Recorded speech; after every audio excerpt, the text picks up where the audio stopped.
All right, good morning, guys. Can you hear me? Yes, How are we doing? great. Are there are there questions or comments before we get started on today's lecture?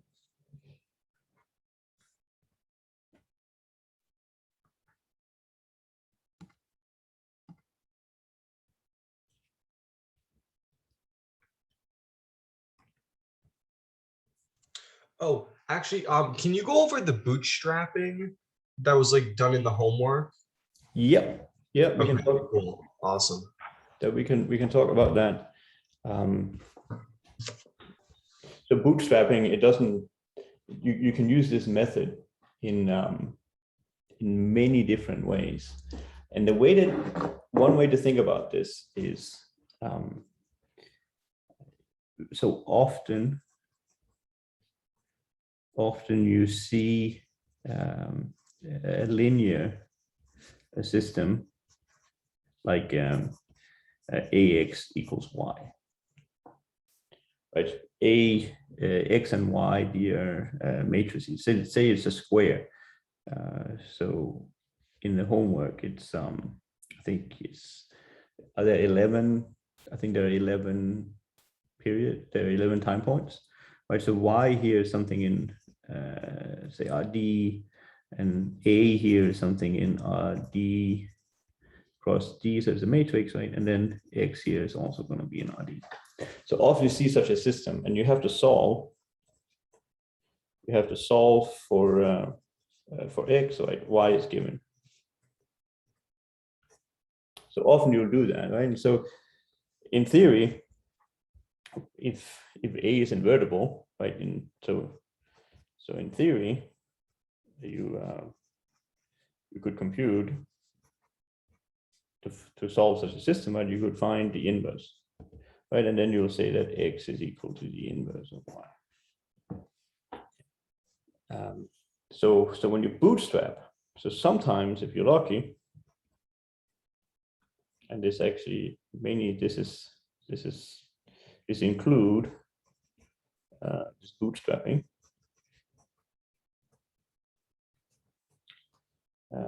This include bootstrapping is that A is a triangular matrix.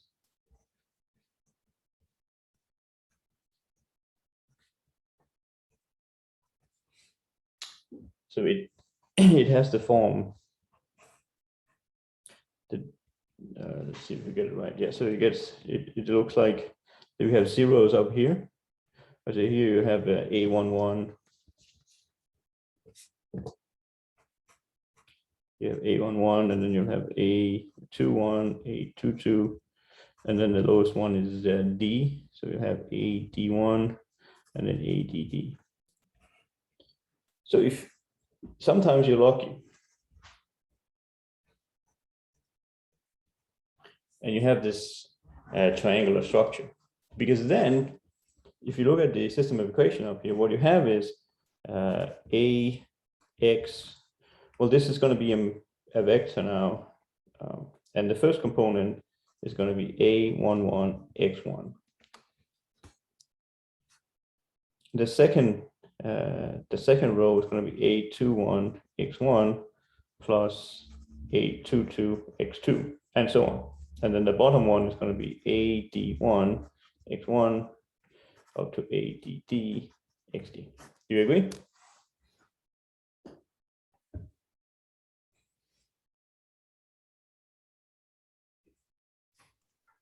Yeah, that makes sense.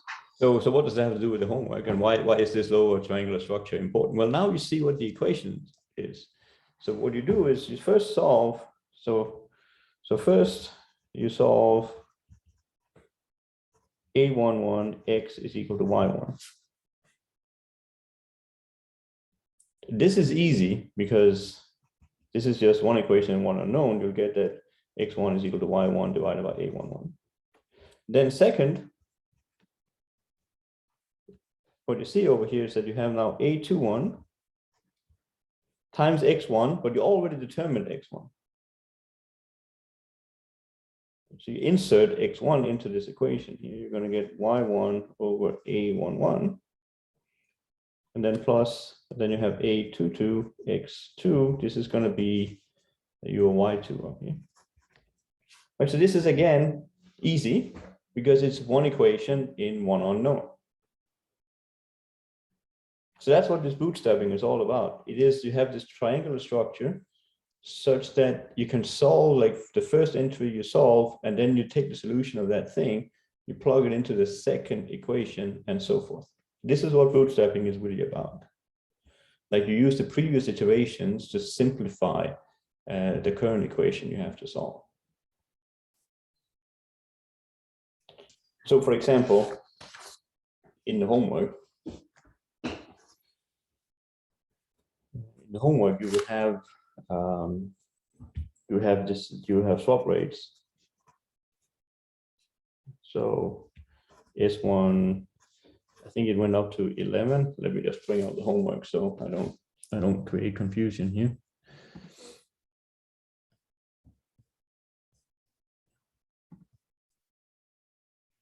This was homework. This was homework 4, so we just bring it up.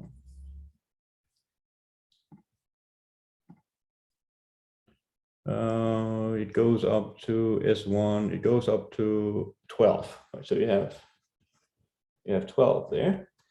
And then you have the relation, that's just the formula for the swap, the fair swap rate. So you have that S1 times, if you're looking at capital N equal to 1, then you have B0. Professor, we can't see what you're writing because you're sharing. Oh, it only shows one. Okay, on my end it shows both. Yeah, so whenever this happens a lot, so just let me know when you can't see it. Right, so you take here, you take N equal to 1, and then the first equation, this is S1 B01. This is going to be equal to, and then the right hand side was 1 minus B01, right? And that's the top equation. This is what amounts to our A11 x1 equal to y. And so we solve for B01. And then we go down to n equal to 2. So now we have your S2 here on the right hand side, and the formula changed a little bit. Now there'll be 2 components on the left hand side. And then the right hand side is 1 minus B02. And so here's the bootstrap method, right? This one here you already determined. So we insert B01, which what is B01 here? Can I solve that? It's going to be something with 1 divided by 1 plus this 1. And you insert this quantity just like what we did here when we had the second equation in this triangular matrix. So we inserted the second component. And so we do the same thing. We insert this thing and we're going to get S2 times 1 divided by 1 plus S1 plus B02. This is 1 minus B02. And this is one equation in one unknown. Right, so you solve the unknown is you solve for B02.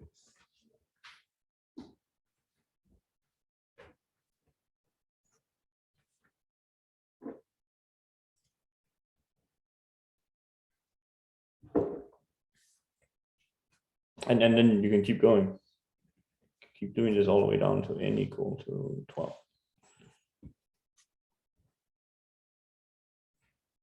Like here, there would be a monstrosity of an equation. It would be S12 times B01 plus B02 plus B012. This is equal to 1 minus B012. But at this point, you already know what B01, B02, and so forth are all the way up to B011. So you're going to insert those.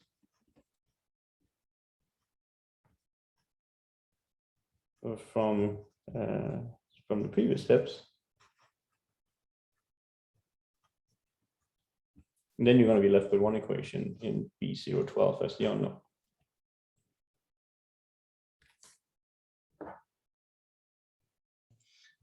Yeah, thank you for walking me through this. Yeah, it makes a lot of sense now. Yeah, this trick here, these so linear systems like these ones, they come up a lot. I mean, we already seen linear systems in this class. So we had to solve for the replicating portfolio. We would have like two equations because we're doing the binomial model. So linear equations, they come up a lot in this derivative pricing theory, and it ultimately it's because we're viewing a derivative payoff as being given as a portfolio, a payoff of a portfolio where you trade the bond and the stock.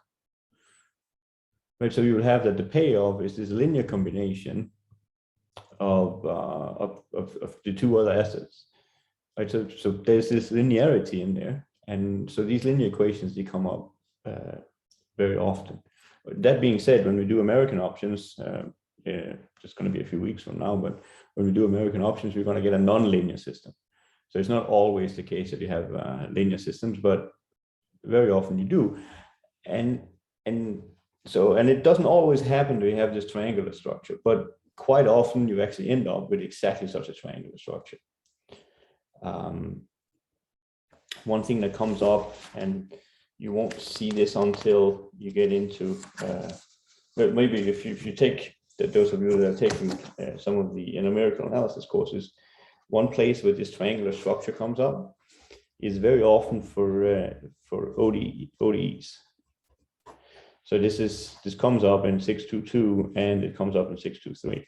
Very often you will need to solve ODEs, right? So you'll have to solve, say, f prime of t is some function of f of t and t, for example, right? And then there'll be some initial conditions, say f of 0 is f0. So often you'll have to solve this. And sometimes you'll be coupled. That happens quite a lot in these two courses here. And so there you would have that you have this one.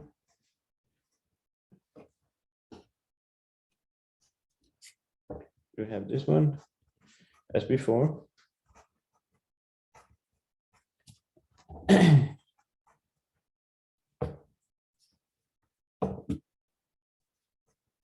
And then you'll have another one. There'll be like g prime of t. And this will be given as some other function. And this other function is now, as before, it's going to depend upon g, but it's also going to depend upon f. And then you'll have an initial point, say. So that will be your ODE. This will be a coupled two-dimensional ODE. And so you see, you have the same structure as before. It's a triangular structure in the sense that the first equation, just on the right-hand side, you only find f. And then in the second equation, on the right-hand side, you find f as well as g. So the solution method for such a system is you solve this one here first, just as we solved this equation here first. And then we use that solution to solve the second equation. And so we took this solution, plug it in here, and then we got a much simpler one. And so the same thing happens here, that we have a coupled system of ODEs. You take the solution to the first one, and you just insert that solution into the second one. And then the second one is just going to be an unknown function g that you have to solve for. So these triangular systems, this bootstrapping method, it comes out in many forms and shapes in quant finance. And we saw one in Hall. Here was another one about the how to create this risk-free yield curve. And here is something that you will be seeing in the spring.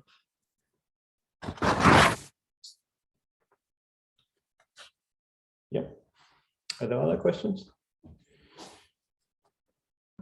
Yes. Can you please post the solution to homework 3 and homework 4? Yeah, if all the grades have been posted, I can do that. Thank you.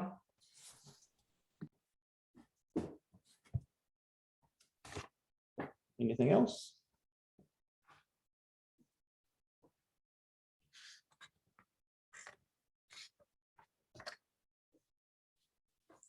So today we're going to be, we won't be doing Hall today. We need to catch up a bit.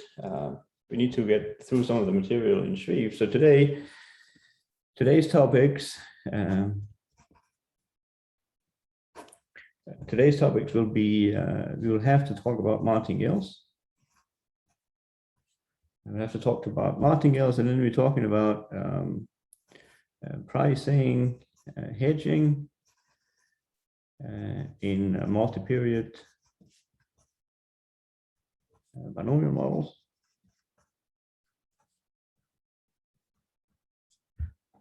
And in all of this, we also have to talk about, this is unavoidable, inside all of this, we're also going to be talking about Markov processes. So this is going to be a bit heavy. This is going to be a bit heavy on theory. This is heavy on math theory.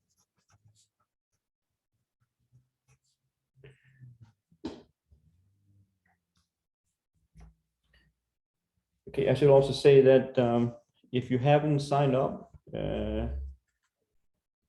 so email me a time for your midterm. There's a list. There's a list on Canvas.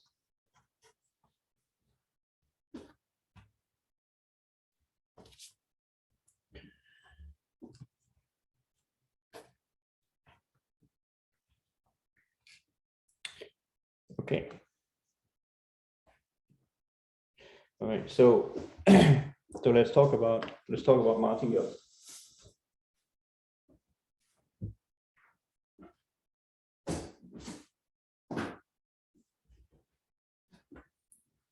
Talk about martingales. So we have a filtration. So for us, the filtration, we have a filtration Fn, right? So for us, we will have the filtration will always be given by these conflips. So it'll be psi1, psi2 up to psi n. And these psi's, the IID coin flips. So we have a filtration. So this is a sigma algebra, right? This here is the sigma algebra generated by algebra, generated by the coin flips psi1 up to psi n. Right, so it's the smallest sigma algebra that makes all these random variables measurable. Right, so we have a filtration. Filtration is just more general. Filtration is just a collection of sigma algebras. Right, so filtration. So what's the filtration? This is a sequence of sigma algebras such that the increase such that Fn is inside Fn plus 1. So we're given one of those. Then we're given, so that's a filtration, and then we're giving a sequence. We're giving a sequence of random variables default m n, sequence of random variables with m n being Fn measurable. I should write out here what that means. Now we used it a few times, right? It was up here we used it to say, what does it mean to be generated by these coin flips? Well, it means that it's the smallest sigma algebra that makes all these coin flips measurable. So let me write out here what it means to be measurable for Mn. Right? That means that the set of omegas such that Mn of omega less than x, this set here very often is just written as Mn less than x. This is the definition that this set here is an element inside Fn. A sigma algebra is a collection of sets. And the assumption is that these Mn's, they have this property. So a sequence of random variables with this property, this is called the martingale, is a martingale if I compute the conditional expectation, of Mn plus 1 given Fn, if this just gives me Mn.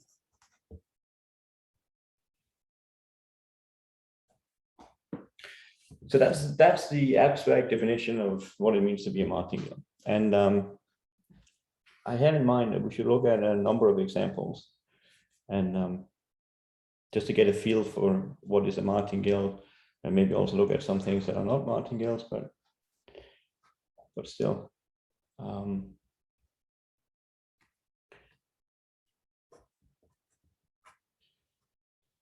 Right, so we could look at the stock price Sn in a binomial model.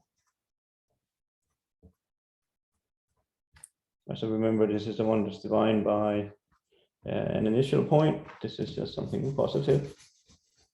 So this is something positive, and then you have your Sn plus 1. This is given as the previous one times the coin flip. So you could iterate this up. You could write this as S0, psi 1, psi 2, all the way up to psi n plus 1. So we could ask, is this a martingale? So is Sn a martingale?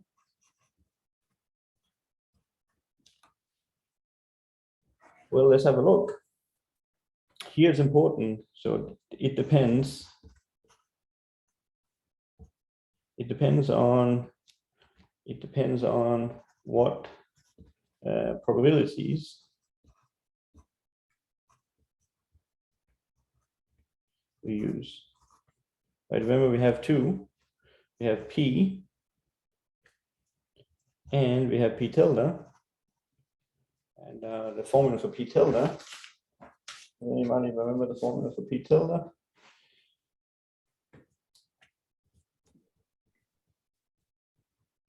I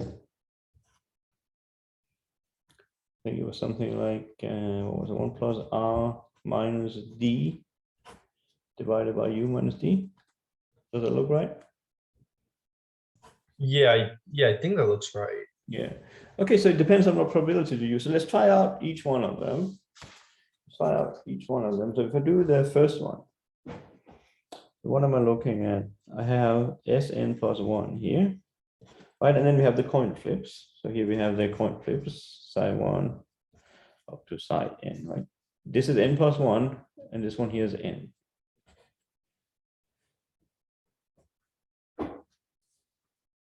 So the first step is to we need to relate these quantities to each other. So we have Sn plus 1 here. How does that relate to the first n coin flip? So we look up here, and we see that we have psi 1 up to psi n plus 1. So let's plug that into the formula.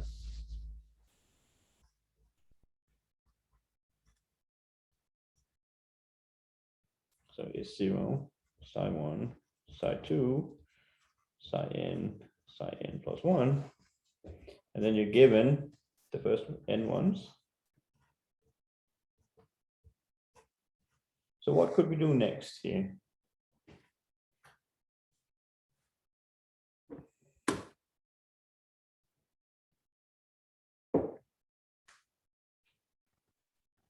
So if we're given sigma of psi 1 to psi n, does that mean we know those values? So we Yes. can essentially take them out? Yep. Or, So we take the first stack of them out.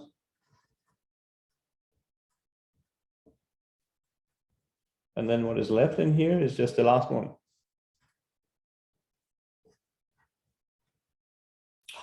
It's not S, it's a psi.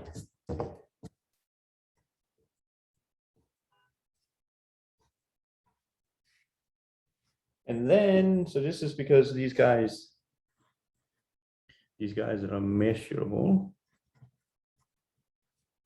with respect to that sigma algebraic conditional. Very good. And so what do we do with the last one here? Well, how does psi n plus 1 relate to psi 1 up to psi n? Well, up here in the description of the binomial model, we have that these psi's, they were IIDs. Right? So that means the independent and identically distributed. So the independent. So in other words, psi n plus 1 is independent of what we condition on. So we have this independence property. We can just throw away the conditional expectation and apply the unconditional one. We had that one. I think you guys also had it in the homework. We decomposed variables into stuff that was measurable and stuff that was independent. And then when you take a conditional expectation of something that is independent of what you condition on, well, then you just have the unconditional one. And so what you recognize here in the first term, well, that's going to be my Sn. This was, after all, the definition. Sn was given as the product of the first ones. So we find Sn on outside here. This is my Sn. And then we have this expectation. Right, psi n plus 1 takes two values, u and d, and we're computing here on the p. So we're using the p probability. So this is going to be p times u plus, well, 1 minus p times d. And so if I wanted martingale, so if I wanted a martingale, so Sn is a martingale if and only if this product, the sum here, the pu plus 1 minus p times d, if and only if this is equal to 1.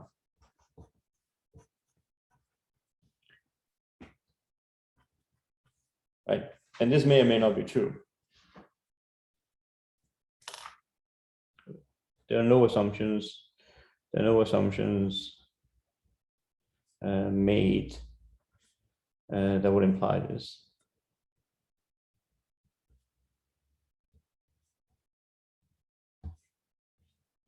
So in general, the answer is no.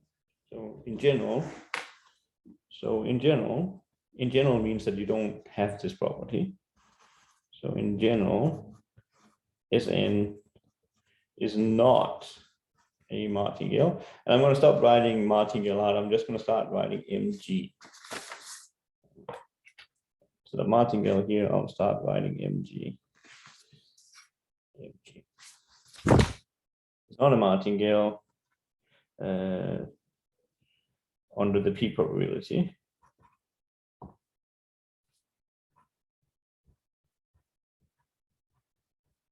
Probabilities. Okay, so now let's try the other one. Try the other one because here we have a formula. Maybe this one is going to be better. So let's try it. Let's see if we have it under the p tilde probability. So now we have a tilde on top. And then I have Sn plus 1 given the same calculation we have to do. We have the tilde on top, condition on these guys. And so here we will have sigma psi 1 to psi n. And so what would change, the thing that would change in this long calculation is going to be, as we get down here, you will have, this will be equal to, well, it will be equal to Sn, and then this calculation here, but instead of on the p, I have it on the p tilde. That's going to be the thing that will change.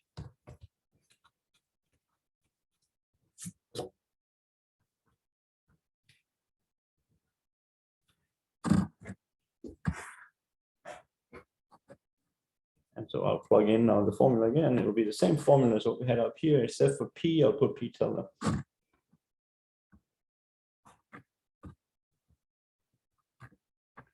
Plus 1 minus P tilde times D. Right, so is that equal to 1?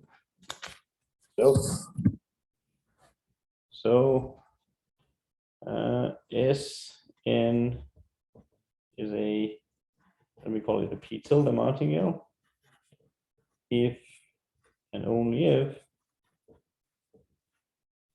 if and only if this quantity here is equal to 1.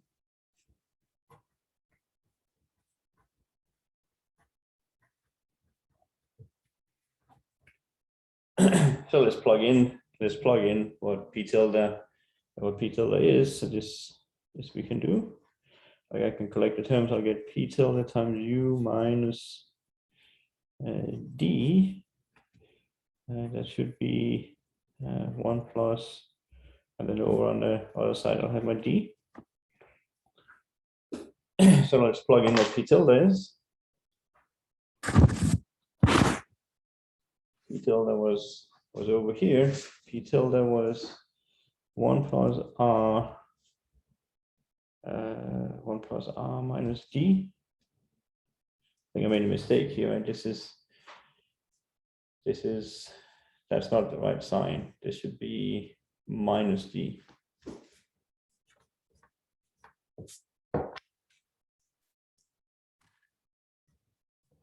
Let's see, so this is 1 plus R minus D divided by U minus D.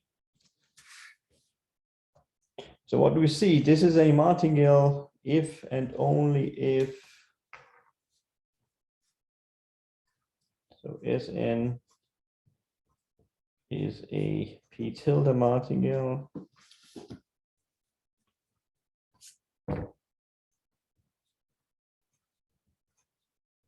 if and only if the U minus D will cancel out.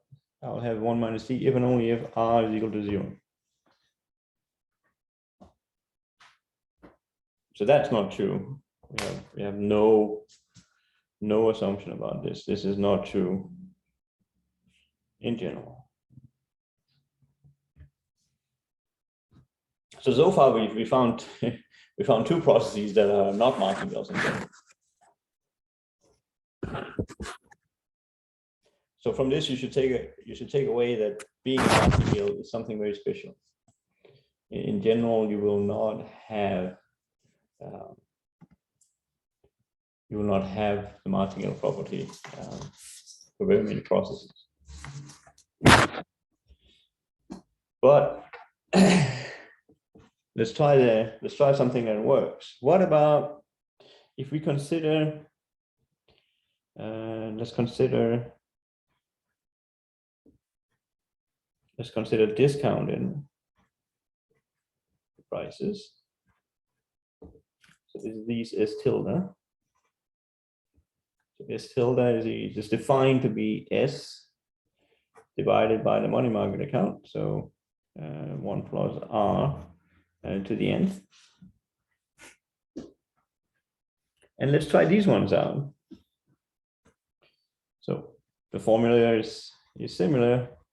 We compute it, and we're going to look at it under the tilde probabilities. So the discounted prices, this is the stock price divided by the money market account. This quantity down here, this is the money market account. Sometimes I'll call it for that.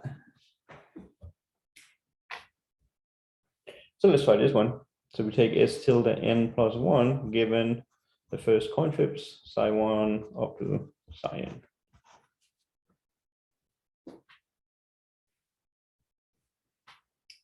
So we'll plug in the formula for S tilde n plus 1. This will be an expectation of Sn plus 1 given 1 plus R to the nth Sn plus 1 divided by 1 plus r to the n plus 1. I'm evaluating the left-hand side at n plus 1, so I need to replace n's everywhere with n plus 1 on the right-hand side.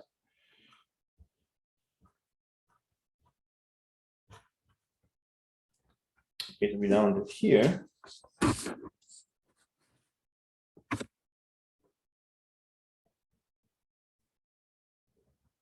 Then what? Well, then downstairs I have a constant coefficient. So 1 plus r, this is not random. And then you have n plus 1 up here. So we can pull all that outside. This is 1 over 1 plus r to the n plus 1. And then the conditional expectation of Sn plus 1 given the first coin flips. And this one we already computed, so let's go back and just reuse all the work we've done. Like that one we already computed up here, so we know what this thing here is. This one here was Sn times p tilde u plus 1 minus p tilde d. This was from above.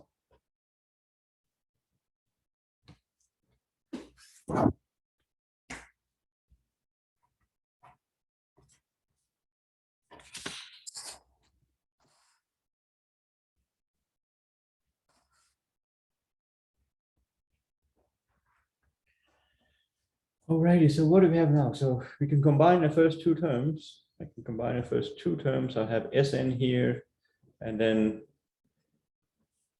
if I'll borrow 1 over r to the power n, I'll get Sn tilde. And then I'll have 1 over r left here, 1 over 1 plus r, and then the coefficients p tilde u plus 1 minus p tilde d. So is that a martingale? Yeah, this is a martingale. So this Sn tilde is a p tilde martingale if and only if this coefficient is equal to 1.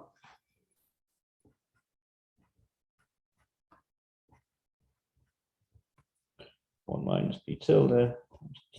Right, so let's check this one out this time. Right, so I can move this to the other side. 1 plus r, I'll multiply through. I'll get p tilde u minus d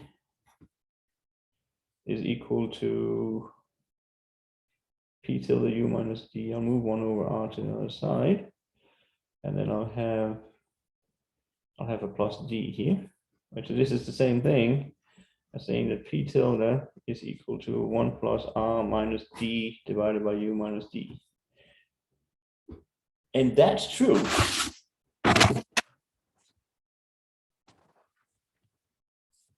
That's true. This was exactly the definition of p tilde. And this is always true. This is true.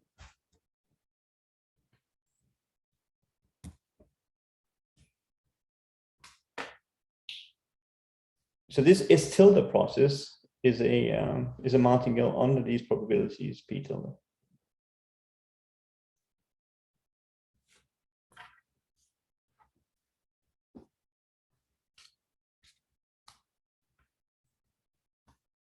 Are there any questions up to this point?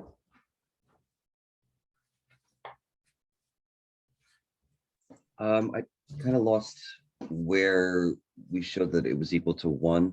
I got that if the condition to make it a martingale. Yeah, so this one here is good. Yes, and then I was trying Yeah. to check. So is this true? Well, I'll move 1 plus r to the other side. So I just multiply through with 1 plus r, and instead of 1 here, I'll get 1 plus r. And then on the left-hand side, I'll have p tilde times u minus d. That's this one. And then what's left is the d. Right, so this condition here is equivalent to this one here. Okay, I just okay, great. I just multiply through with 1 plus r. And then I just collect, I just rearrange the 2 terms here. And then for the last step, I move the d to the other side. So I get 1 plus r minus d. And I divide over with u minus d. And I get this condition over here is the same thing as requiring that p tilde has this property. Right, so S tilde n is a martingale if and only if p tilde satisfies this equation.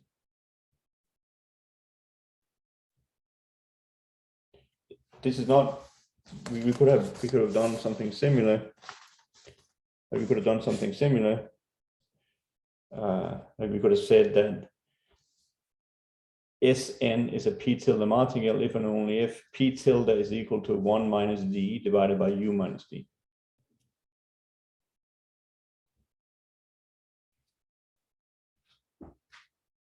Likewise, we could have said that this equation here, this is equivalent to saying that p is equal to probably 1 minus d divided by u minus d. And this property here is not true. Right? We have no assumption made that would imply that this is true. It just turns out that when we do the calculation, over here, we have made such an assumption. We have made such a requirement in the very beginning. Did that help, or did I make you more confused? Yes, thank you very much. Yeah. Anything else?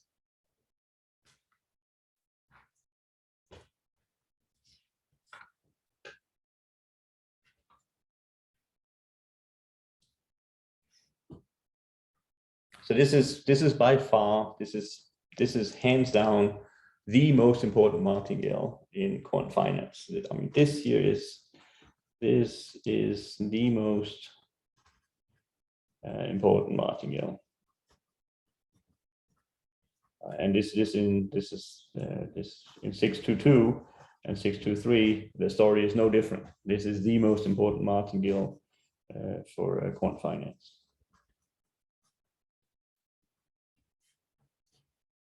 And there's no doubt about that. The discounted stock price is a martingale under these funny probabilities that we call p tilde. Just one thing, if you read about in very often, you'll see this letter Q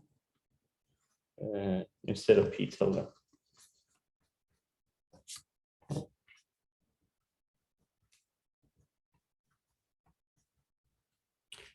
Just if you look at other notes, if you look online, if you look at some of the websites that are discussing issues related to this, you will very often see this letter Q here, and it's typically written with this bold Q instead of this p tilde that Steve uses.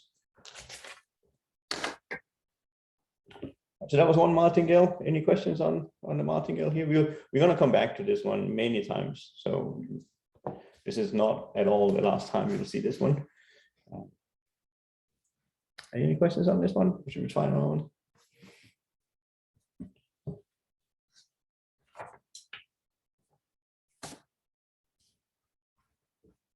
I have prepared one, but let me just share a screen. This is an old, these are the problems we used last year for the midterm. And let me just share the file so you can see it.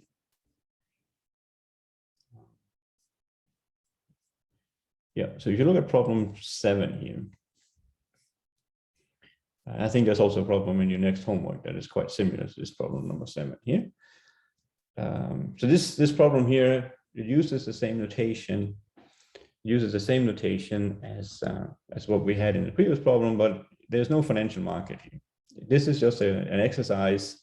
It has to do with martingales, and second part here has to do with this Markov property. So for now, we're just going to be interested in the first problem. We're playing around with martingales. Right? So what do we have? Well, we have these Bernoulli, we have these coin flips, the Bernoulli is the size as usual. And then there's a new random variable xj. So let me copy let me copy this xj down on my piece of paper. So xj, this is defined to be, well, the Bernoullis, the coin flips, they can either be heads or tails, right? So it can either be U or D. And if the jth coin flip is U, then we're going to define psi j to be Professor, j minus 1. Yep. we can't, I don't know if you want us to see it, but we can't see what No, you're. I'm just copy pasting. I'm just copy pasting this. Oh, X. okay, okay. I'm just copy pasting this x here. I don't remember the x, so I'm copy pasting it on my sheet of paper. Right. So I'm going through the definition of x. So if the jth coin flip, if the jth coin flip is heads, then x is going to be that index j and then j minus 1. And if it's not heads, well, then it's going to be tails, and then it's going to be minus j plus 1. So you flip the sign. That was the x's, and then you define this mn, which is just a sum of the j's. So m0 is defined to be 0. Like, look at the indices. It runs from 0 to capital N, and you started out at 0, and then at subsequent times you're summing up these xj's. That's your definition of mn. Just write down the definition on the document camera, and then we can try to solve it. And the question is, what values of p being the probability of heads, what value of p will this object here, this m here, be a martingale?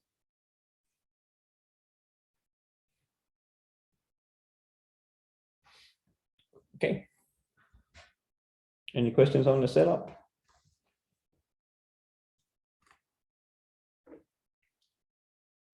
I missed the last thing you said.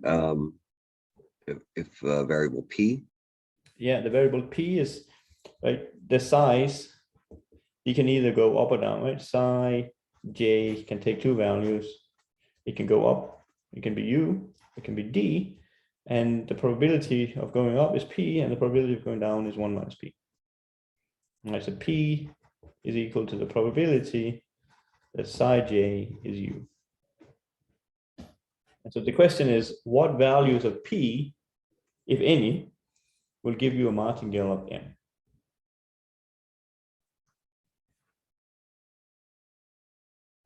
So what values, what p values ensure mn is a martingale?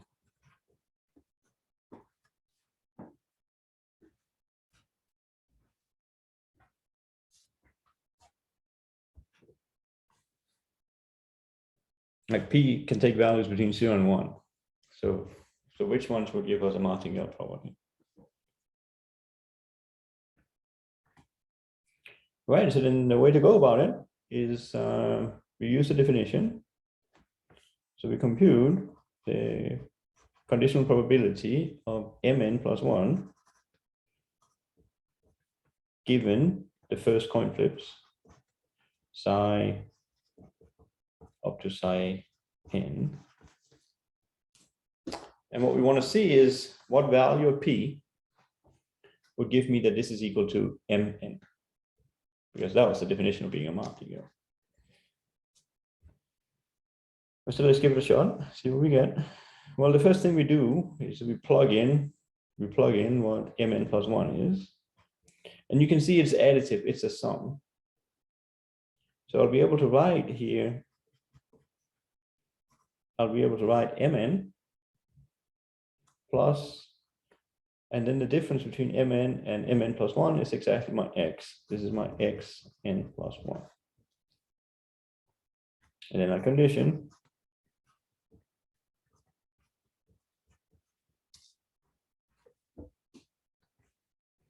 Are we good on this step?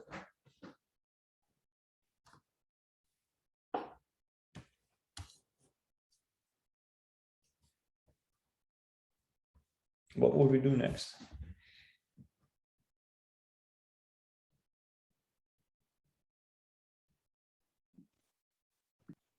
Well, we can set that equal to mn plus the expectation of xn plus 1, given Yeah, the filtration.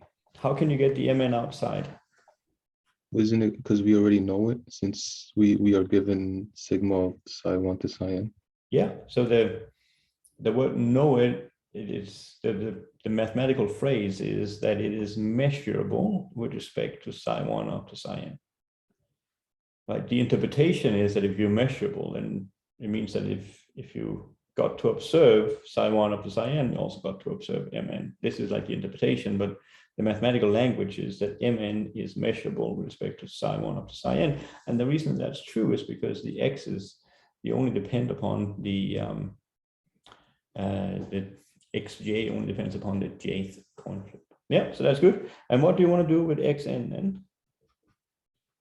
You want to say an expectation here. So you want to throw away the conditioning. And what justifies doing that?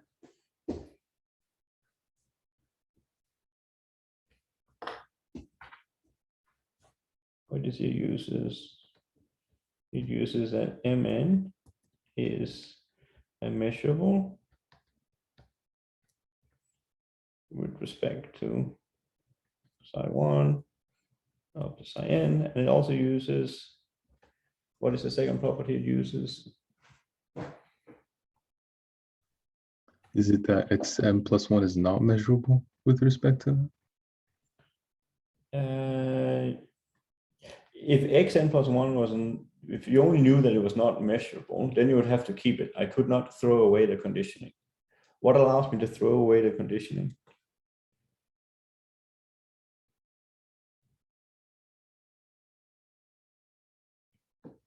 How did we argue before?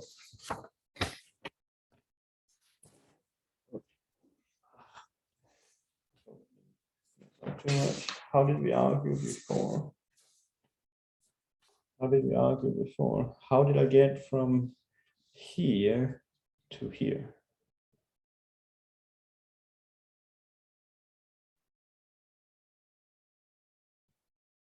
What allowed me to take this conditional expectation and write it just as an unconditional expectation, just as a normal expectation?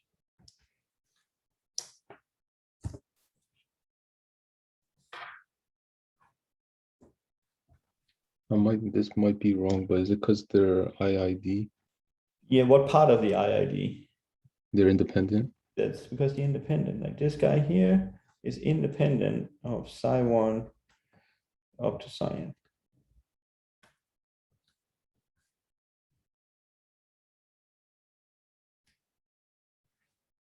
Which the interpretation, the intuition is that if I'm trying to estimate, right, this condition expectations are estimates, right? So the conditional expectation is an estimate of xn plus 1 given these observations of the size. But if xn plus 1 is independent of what I've observed, my best estimate is just going to be to take the average.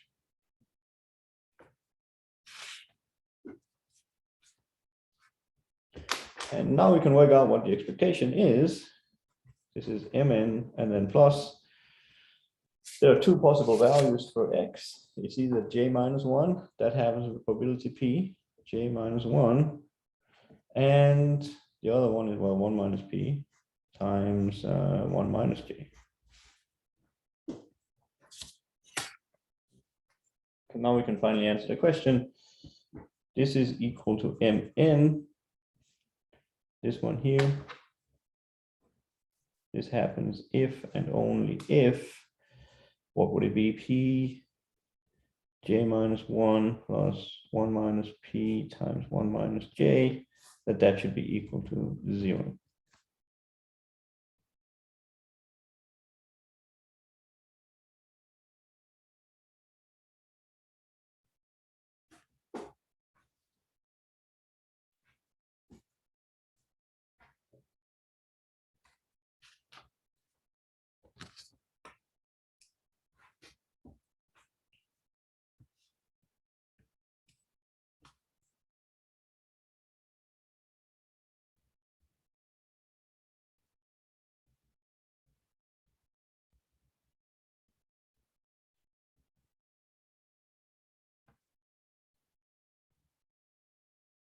I messed up my indices here. Right?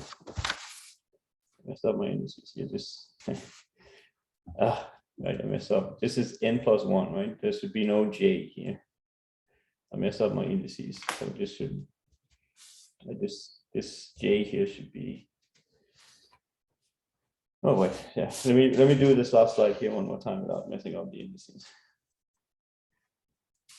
But this here is equal to mn, and then the probability, and then xn is what? Xn plus 1. I need to plug in n plus 1 here, so I'm going to get an n. Right? J is equal to n plus 1. I'm going to get n plus 1 minus 1. I'm going to get n here, and then plus 1 minus p. And then down here, J is equal to n plus 1. So I'm going to get minus n minus 1. So it's going to give me a minus n.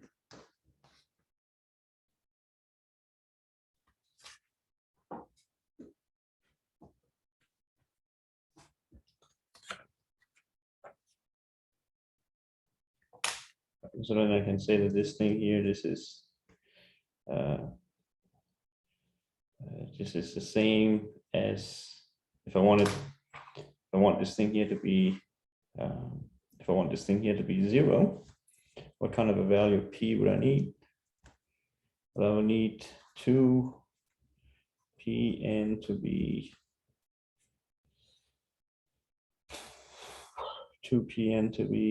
n. Does that sound right? So I would need p to be a half.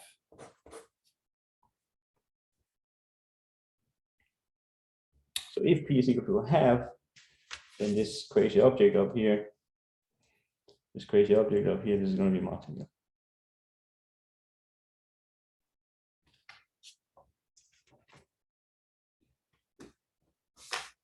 Any questions on this part?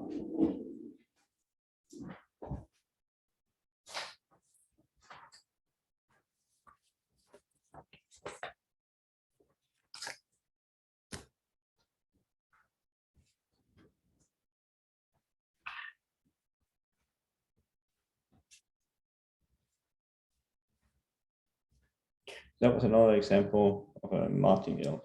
This one here was additive. This one here was additive. We can also do a, there's a multiplicative form of the binomial model. Maybe we should see how much time we have. No, we should get back to the material. Are there any questions on these couple of examples we had here?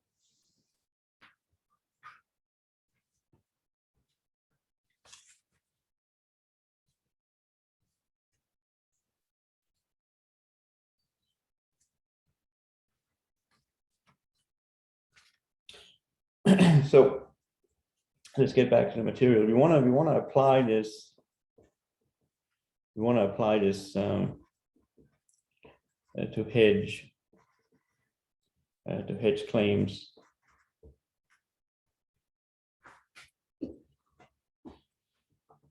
Right, so we need to remember the wealth process. That was the xn. That was the number of shares in the bank plus the number of shares of stock added up. And we had this self-financing condition. This is the self-financing condition.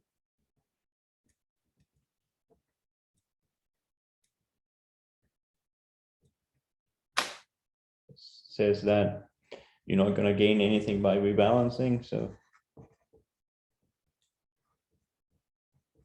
if I drop the index back by one of these two, I won't change the value.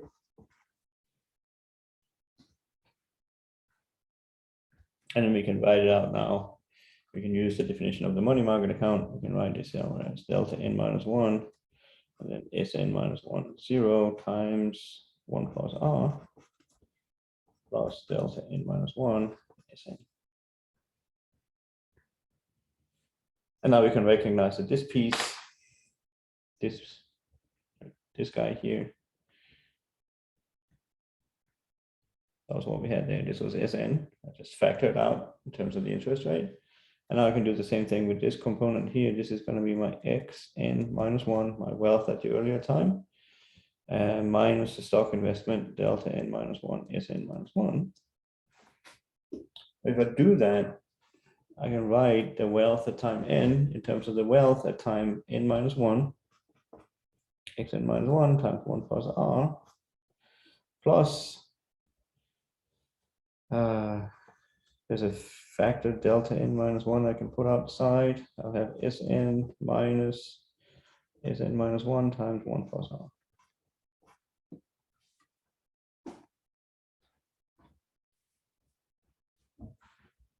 So we had that one from last time. I re-derived it here. This is the wealth process. I can write the change in wealth delta x n.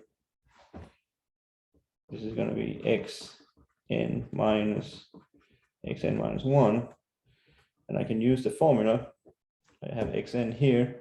I have xn minus 1 here. I can move the one on the right to the left side to get the change in the wealth as xn minus 1 times r plus this piece. And of course, what we have here, you can also see this as a delta s. You can even write that if you want. This here will be delta Sn. It's a little bit confusing with all the deltas, but this here is a change in the stock price minus r Sn minus 1. So we see, what we do see here is that if, and that's of course a big if, but if the interest rate was 0, what we see here is that the change in wealth, if the interest rate is 0, then this term here will drop out and this term here will drop out. If r is equal to 0, then the change in wealth is proportional to changes in the stock price.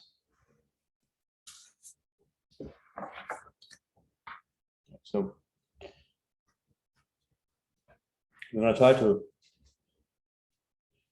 to derive this property even when r is not equal to 0. And the way to do that is by looking at discounted wealth. Just as we looked at discounted stock prices, you can look at discounted wealth. Look at discounted wealth. So we have my the money market account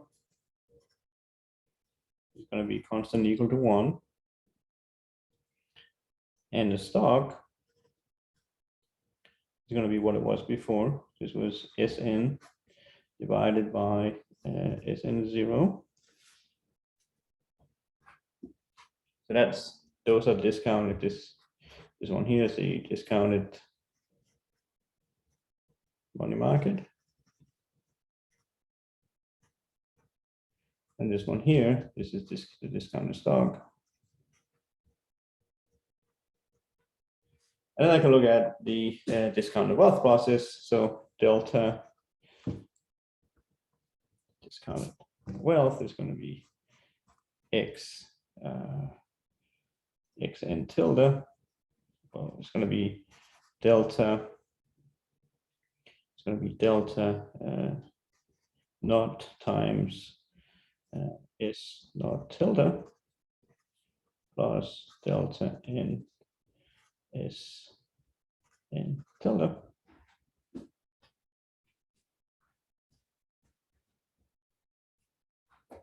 And now what is happening is that in this market, inside this market here, what would we get for the change in xn tilde?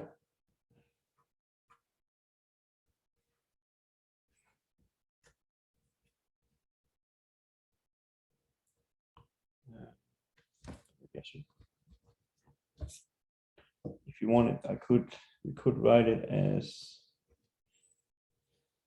there's a common factor here, right? There's a common factor here, right? This is equal to 1 divided by 1 plus r to the power n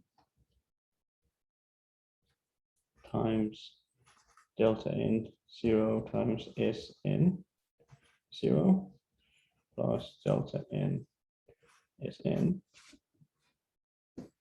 And what we have here, this is the undiscounted wealth. And so the discounted wealth is equal to the wealth discounted. That makes sense.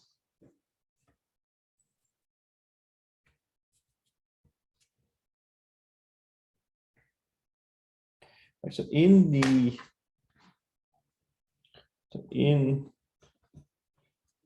discounted market,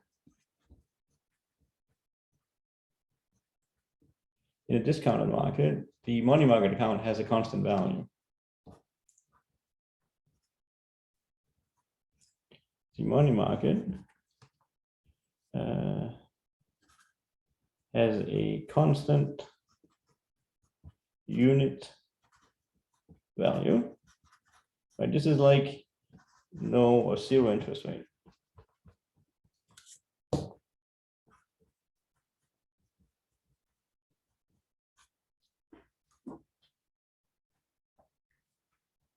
So what that means is that what that then means is that if I looked at the dynamics of the discounted wealth, I would basically just get what I have up here by putting R equal to 0. And all I would get here, so this would be delta n minus 1 times, and then the price changes in the discounted market. So this would be, let me write it out. So Sn tilde minus Sn minus 1 tilde.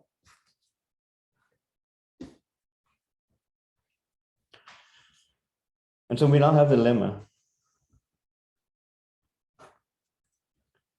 We now have the lemma that says that discounted wealth is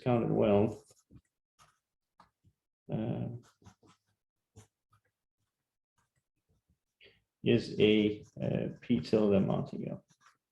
But we know that S tilde is, now we're going to go through it and show that we know that S tilde is, and now we're going to show that X tilde is as well. And the way that we're going to do it is by using what we've already proven. I'm going to prove here that this is the case. So we're going to look at the conditional expectation under the tilde probabilities of Xn discounted given the sigma algebra generated by the first n coin flips. And we proceed along familiar lines.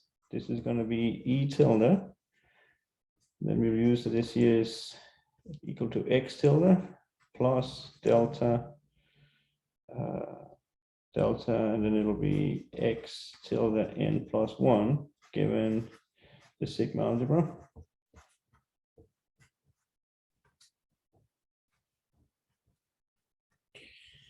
So what we'll use now is that the discounted wealth is going to be measurable, just as we've done before. It's going to be measurable with respect to all these guys. So he can go outside. So we have X and tilde here. And then I want to plug in the formula, this formula here, for the change in wealth, change in discounted wealth. So this will be plus E. And now I need to use this here with n plus 1. So here I'll get delta n times the increment in the discounted stock price, S tilde n plus 1 minus S tilde n.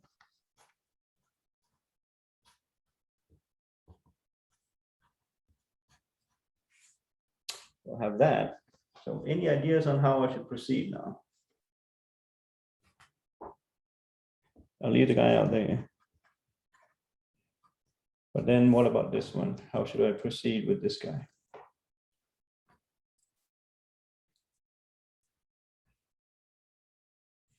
Well, what I have here, this is the number of shares. This is the number of shares held at time n. What is he measurable with respect to?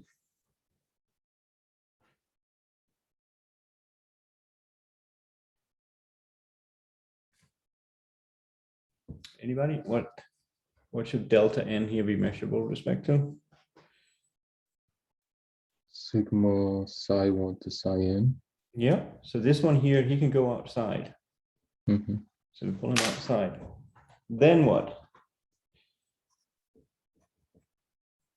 Then we're left with this discounted stuff inside here.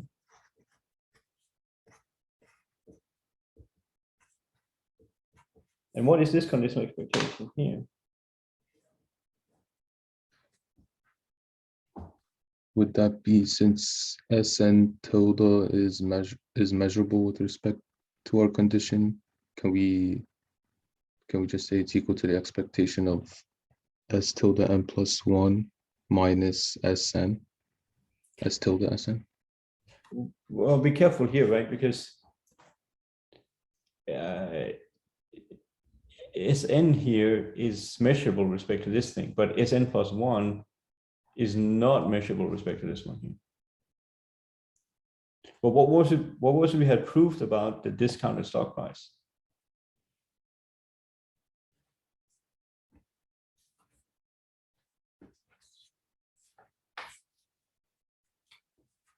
See if I can find it somewhere. What was it we had proven? We had proven that S tilde n is a martingale if and only if P has this form. And that's true. So we know that S tilde n is a martingale. So if we know that S tilde n is a martingale, what is this conditional expectation?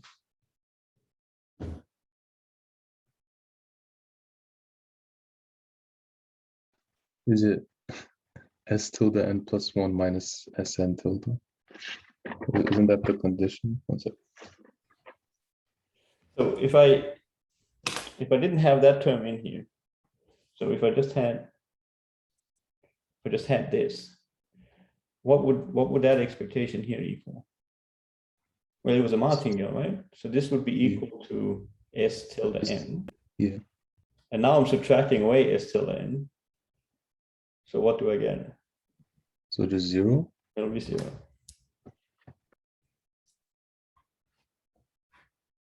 And then we're in business, because now we've shown that the conditional expectation of the discounted wealth is just equal to the current value of the discounted wealth.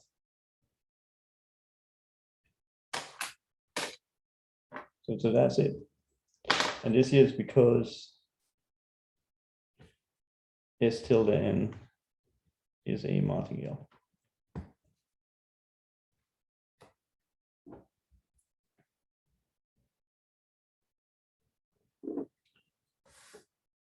This can seem a bit confusing. I agree. Let me see if we can make it a little bit more real. See if I can make it a little bit more tangible.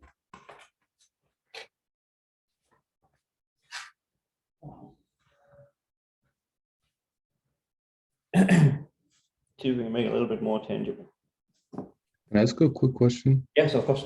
So in the beginning of the proof, you have the condition, you say theta of psi1 psi n. Why do you say theta instead of? No, this is a sigma. This is a sigma.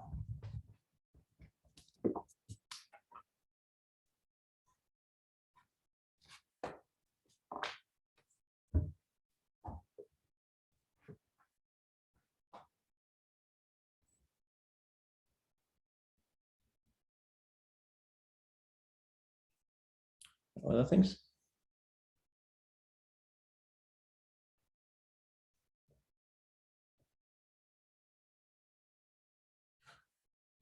Let's try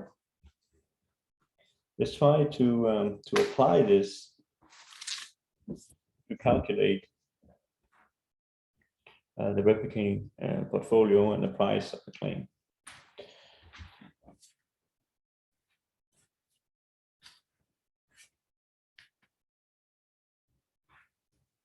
So now here in the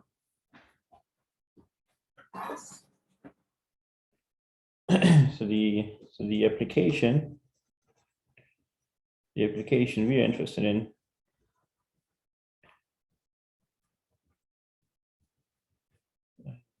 is about is to hedge price. Remember, hedging and pricing, this is tomato, a claim, a payoff, say F n of Sn, such as, so for example, such as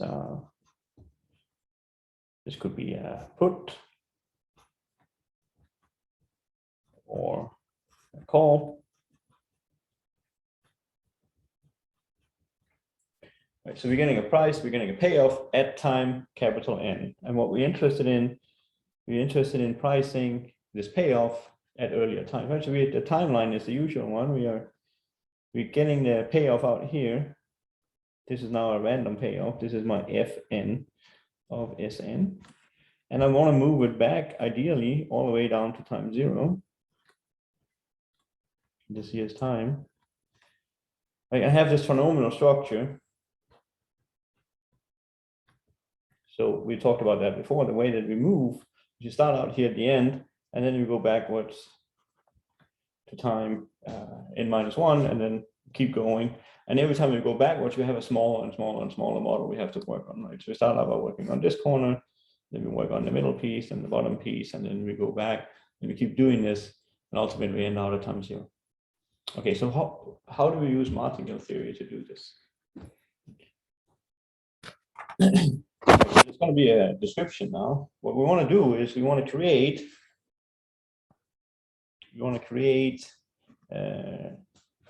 xn such that, so this is a wealth process now, so it goes from time 0 up to time capital N, such that at the end the wealth is simply going to be this payoff that I'm interested in, Fn of Sn. Right. We want to create this process. So how do we create a wealth process? We talked about we can create it by calculating the number of bank account units and calculate the number of shares. That's one way to create it. We can also create it. Simply by looking at an initial value. Right? So if I know what the initial value is, I know by looking at all the changes in X, that only involves the stock positions. Right? So we could create it using strategy, using how much you have to invest in the bank and how much you have to invest in the stock, or the way that we're going to create this thing is by creating the initial point x0 and then delta 0 all the way up to the end. So the last one is going to be delta n-1. That's what we need to do. So this one here, this is the initial value, and then we can use the wealth dynamics to create x1 and x2 and x3 and so on. Right, so for example,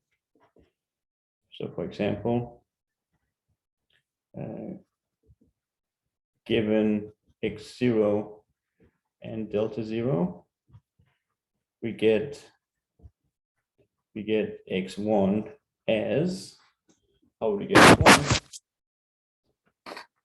We'll use this bottom formula here, for example. Use a bottom formula, so we'll say that we get x1 is equal to x0 plus the change. And so that one was given. And now how do we calculate the change? Well, the change is coming over here. This will be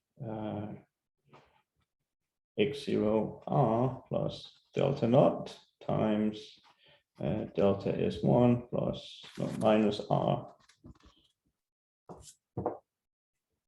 S0. So as soon as I tell you what these guys here are, you will be able to figure out what x1 is using formulas like this. Even more is true. Even more is true, right? Because xn being fn Sn, this is exactly the same as if I discounted. So I'll have xn divided by 1 plus r to the power n. That would be fn, the function applied to the stock, divided by 1 plus r to the nth, right? And this here is my discounted wealth.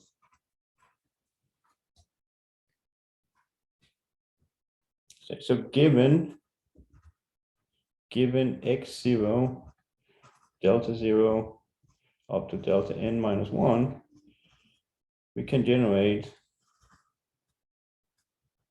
can generate x tilde 1, x tilde 2, up to x tilde n as what?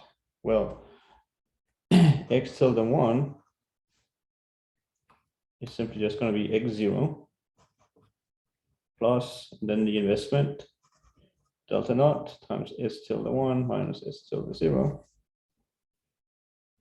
And then we can keep doing this. We can get in here x tilde, say n. This is equal to x n minus 1 plus delta n minus 1 times s tilde n minus s tilde n minus 1. So as soon as I have these coefficients, as soon as I have the initial wealth, I have the initial stock holdings, and I have all the stock holdings that I'm using throughout, then we can figure out what is the discounted wealth process, and I can use these formulas here to generate it.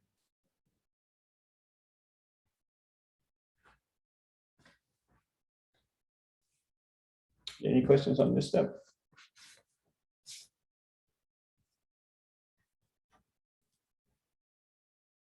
Right, so the goal is to create these coefficients, the x0, the delta 0, all the way up to delta n minus 1, such that this here is true. Equivalently, such that this here is true.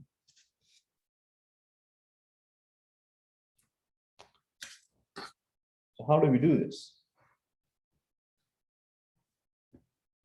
So there's a backward dynamical programming, backward recursion. So to generate these variables, to get delta 0, delta 1, delta n minus 1, as well as the initial wealth, we use dynamical programming.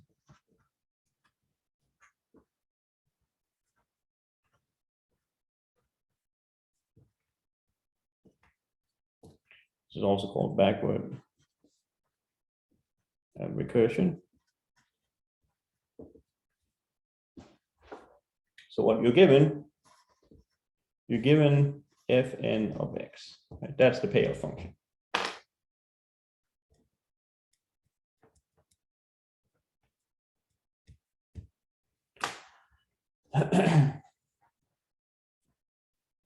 Okay, so now what you're going to do is you're going to create other functions. And those are going to be f0 of x, f1 of x, up to fn minus 1 of x. And you're going to do this as follows. So to get our hands on, we always start at the end, right? So we're given the payoff all the way out to the end. Payoff all the way out here to the end. So I have 2 pages, 11. 11A and 11B. We're given the payoff all the way out to the end. And so what we do is we move from all the way out to the end towards the beginning. Like that's the dynamical programming aspect, backward recursion. So this is the payoff function. You're given that one. How do we create your other ones? Well, you're going to create your other ones. Using martingales. So we go from fn to fn minus 1 as follows. What you're going to do is you're going to compute a conditional expectation. You're going to discount. So you're looking at the payoff. That's this guy. And then you're going to discount it, 1 plus r here. Condition on the first point flips, psi 1 up to psi n minus 1. But you're moving from time n to time n minus 1, and you condition, so you discount, take the payoff, and condition 1 period. And let's compute what this is. The calculation is quite similar to what we've had before. The way you do it is you're going to be late Sn with these first n minus 1 conflicts.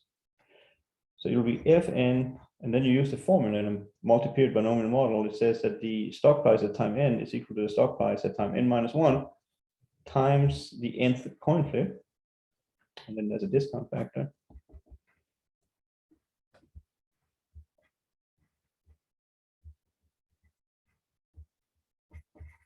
So that was we use nothing else than inserting here what the what the stock price is defined as in the multi-period binomial model. And so now we're in business where we're going to use the independence lemma, right? Because here this is measurable. So this step here is the independence lemma.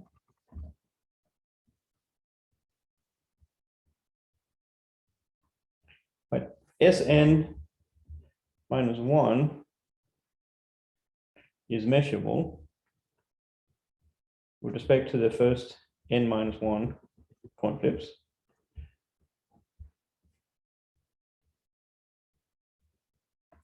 Right, that was one property we need. The other property is we need something to be independent.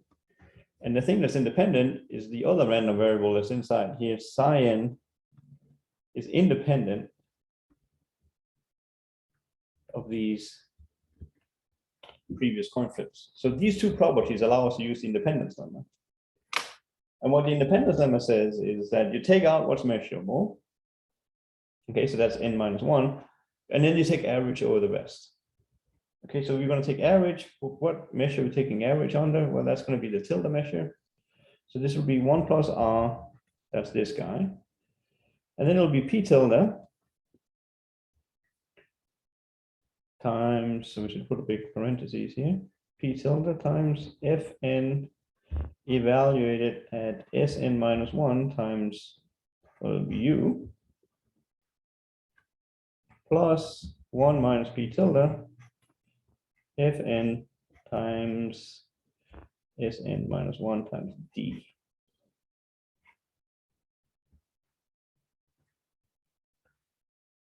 Right, the conditional expectation up here is equal to what we have here. So it looks messy, but this is how I'm going to define Fn minus 1 evaluated at Sn minus 1, right? So so I can say that this here is equal to where Fn minus 1 of x, this is defined to be 1 over 1 plus r times p tilde Fn of xu plus 1 minus p tilde Fn of xd.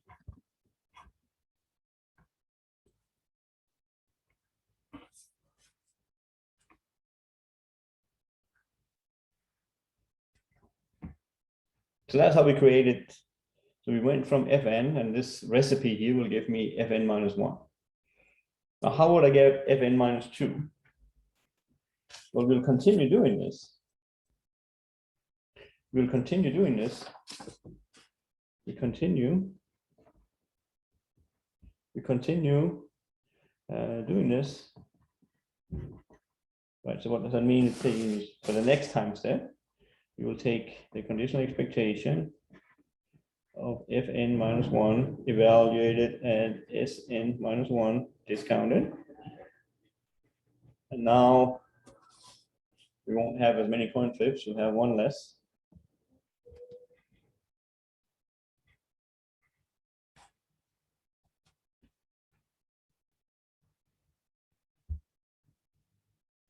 We'll work out what this is, and we're going to get a formula which is very similar to what we had before. It'll be exactly this formula here, except for Fn, it will now be Fn minus 1. This here will be 1 over 1 plus r, p tilde, Fn minus 1, Sn minus 2u, plus 1 minus p tilde, Fn minus 1, Sn minus 2d.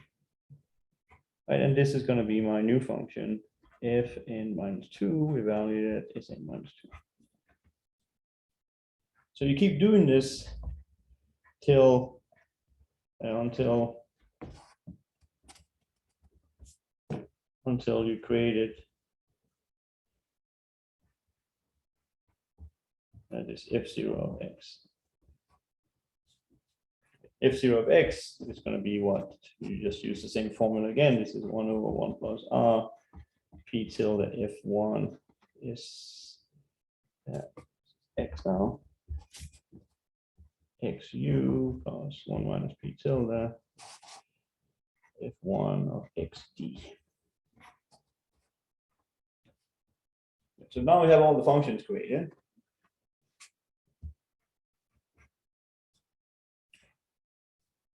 that was step one.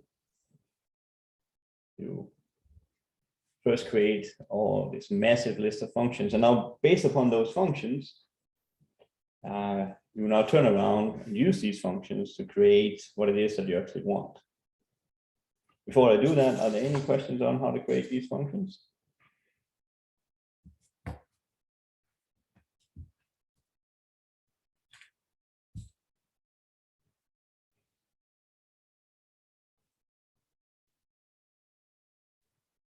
So given these functions, what would we guess? Any guesses on? So this was step one.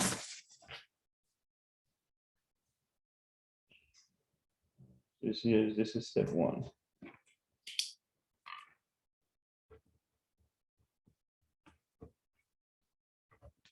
Okay. Now let's do step two. We need to create x0 and all these deltas. What should we put for x0?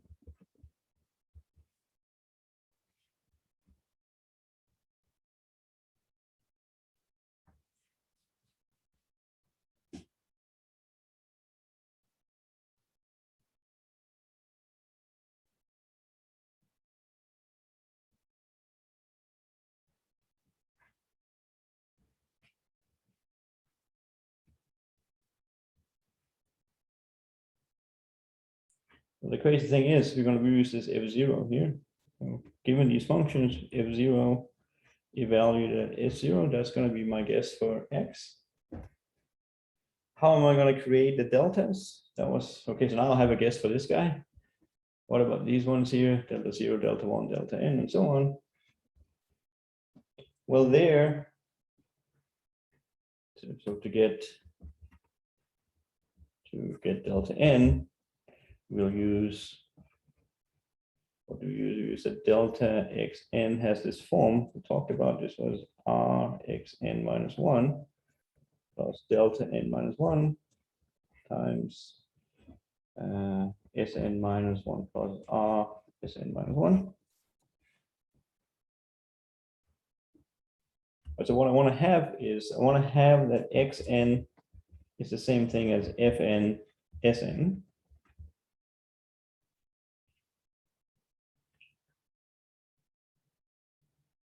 You know, use the formula. The left-hand side here, this will be what? Xn minus 1 plus delta xn.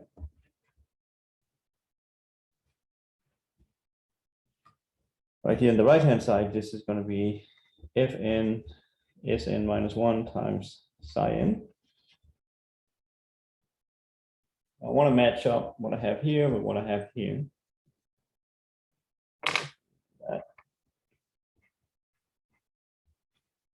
It will be on the left-hand side, it will be 1 plus r times xn minus 1. That was this part and that part. Then I have my delta n times what was Sn. This was Sn minus 1 times my psi n. I'll put Sn outside parentheses. And then I'll have minus 1 plus r.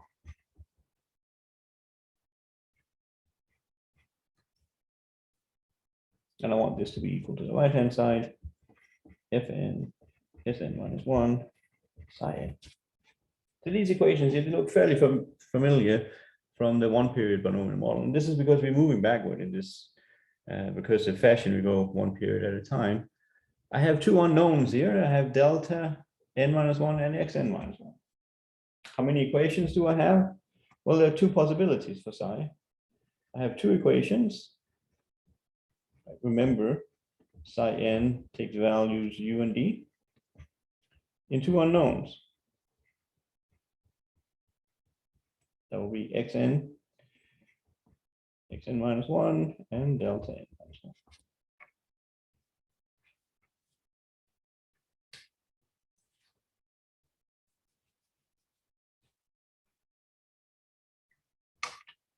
Are those equations that we can solve?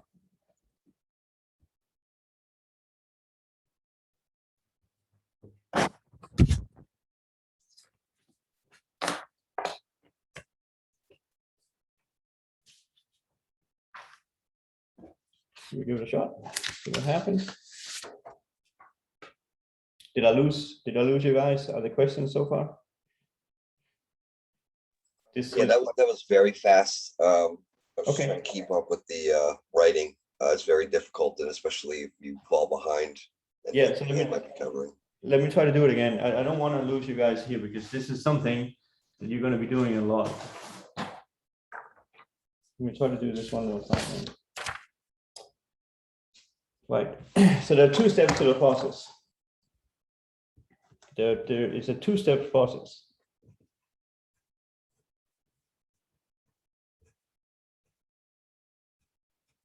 It's a 2-step process. First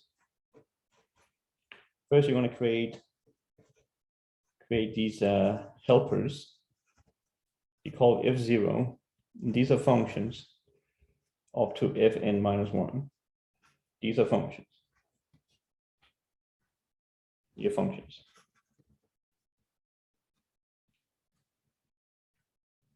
And then 2, you want to create x0, the initial wealth, right? This here is going to be the price.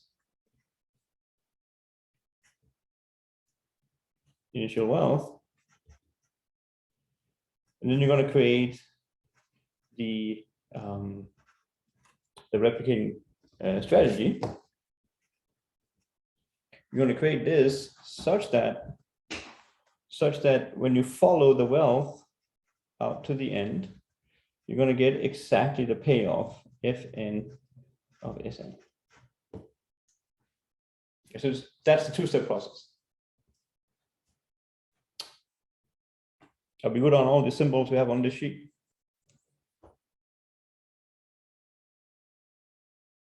Yeah. Right, this fn, this is something that's given to you. This is like a put or a call, forward, something like that. It's just a function applied to the terminal sub price. So you have to create these objects. And so for step 1,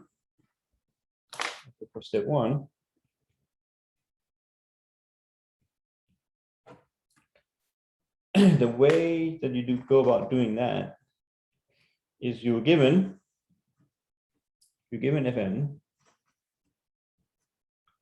So given fn, you get the previous one. You get fn minus 1 as a conditional expectation. What you do is you take the p tilde probabilities, fn applied to Sn, and then divided here by the money market account, 1 plus r, given these coin flips. Up to n minus 1. And you work out what this is, but the bottom line is that this is ultimately going to be equal to fn minus 1 applied to Sn minus 1. That's how you go about creating fn minus 1. And we worked out what it was. I don't think I have to.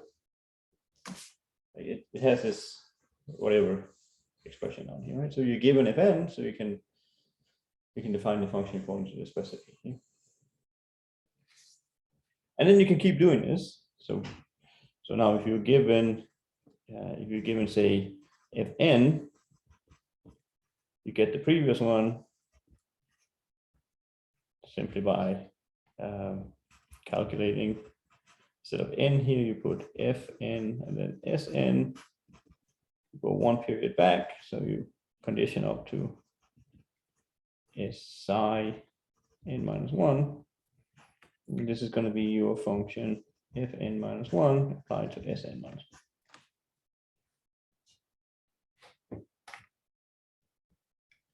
1. Does that make sense?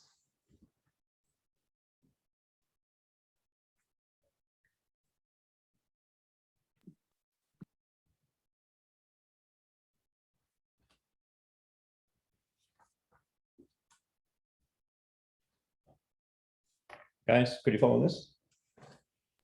Yes. Okay, so you can keep doing this. I mean, at the end, you end up with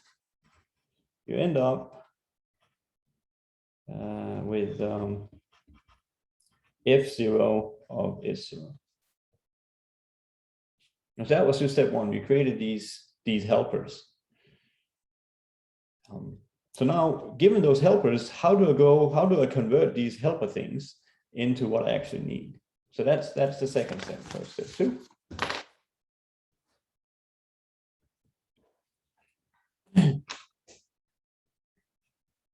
Step two, how do we do that?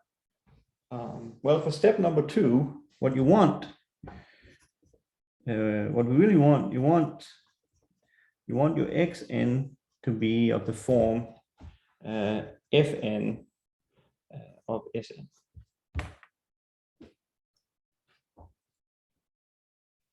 So how are we gonna maintain this? Because if this is the case, you want this for all n.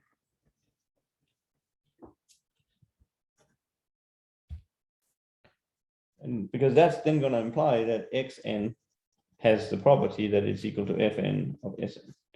So we replicate.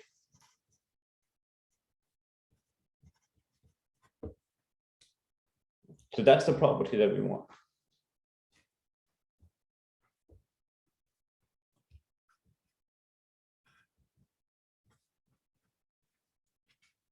That's the property that we want.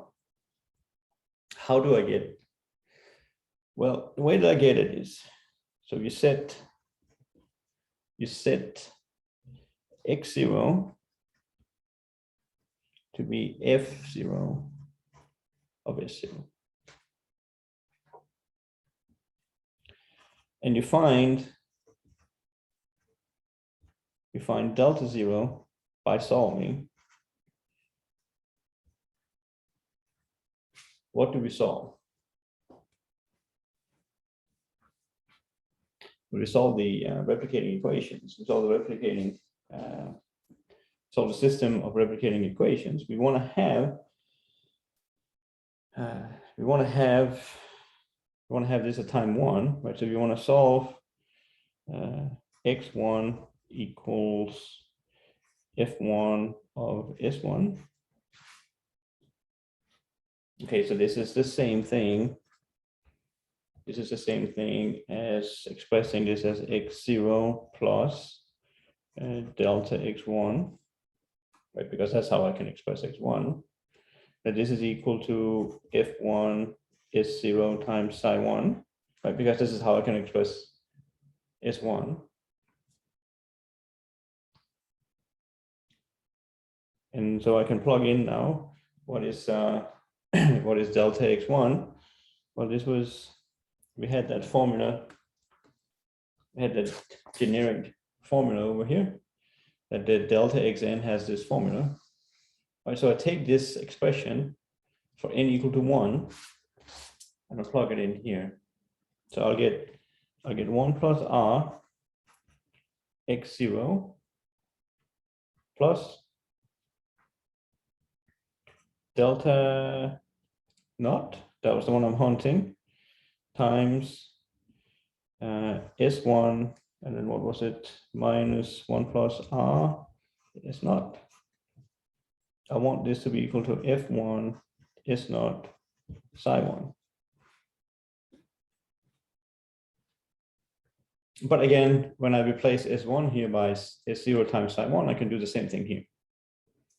And when I do so, S naught can go outside the parentheses because there's going to be an S naught here, there's an S naught over here. You can both combine and go outside. So I'll do that.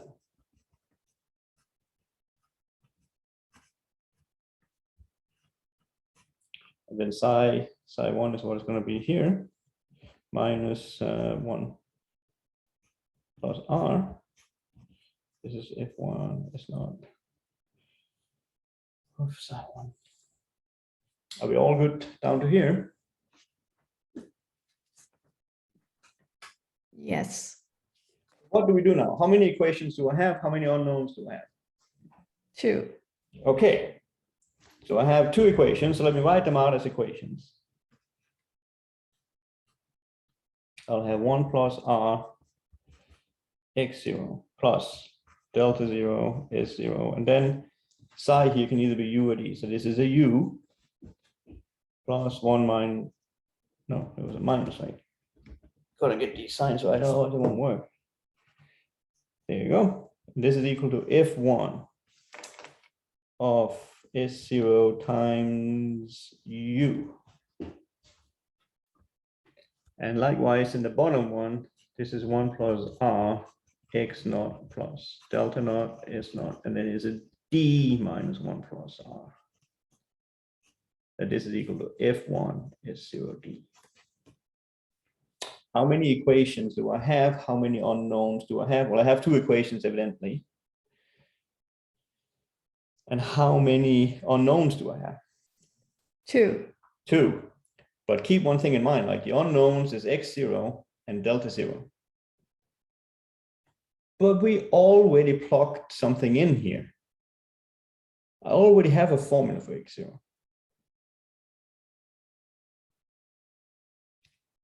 Right, so this is back to the first question about the bootstrapping part. I already have a formula for the first part, right? So I can take this one here and I can plug it in here. How many equations do I then have, and how many unknowns do I then have?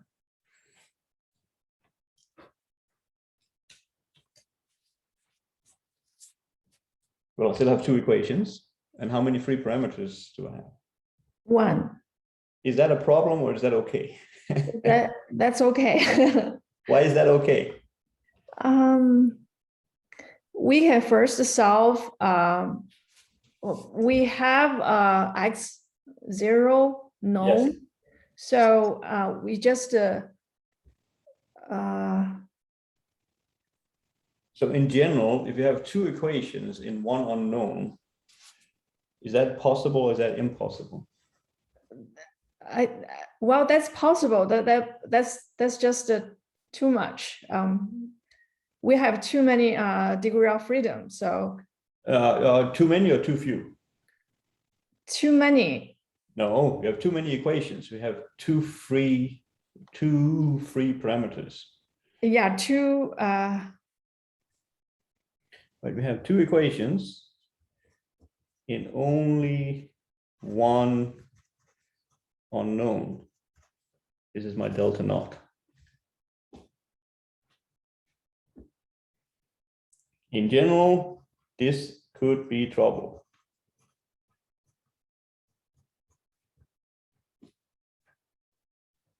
Right, I have 2 equations and only one unknown. In general, I will not be able to solve them. So we need a miracle.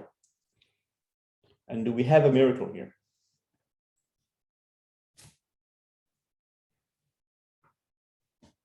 So we need a miracle, right? We need some super duper special property for this to work. We need consistency of these 2. We need the property that whether I solve the top equation for delta naught or I solve the bottom equation for delta naught, I always get the same. So we need a special property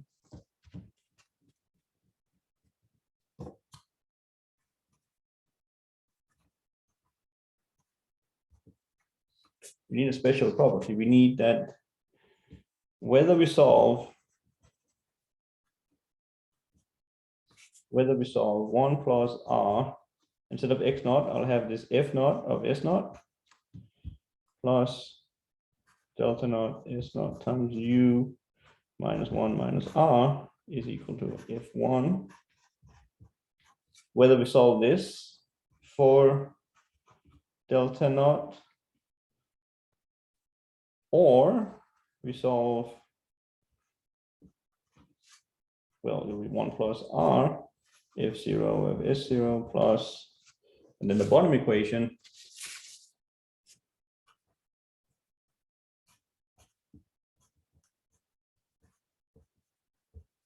whether I solve this one or that one, what do we need to get?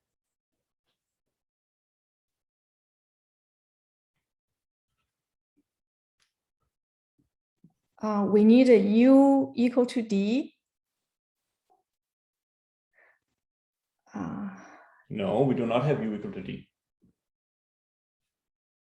We don't have that, right? We do not have U is equal to D. But if I want this, if I want this thing to work, I have two equations and only one unknown. This could be trouble, but we need a special property, right? Whether we solve this equation or we solve this one for this parameter, we must get the same answer.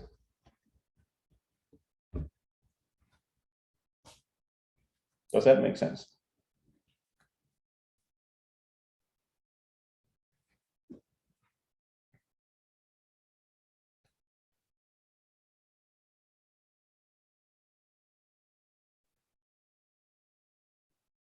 Does that make sense?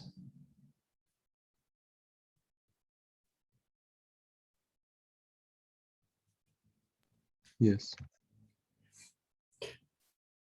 Alrighty, so I say we take a break here. My computer is overheating, so I say we take a break here, and then when we come back from the break, we need to figure this out. Is that really true or is that not true?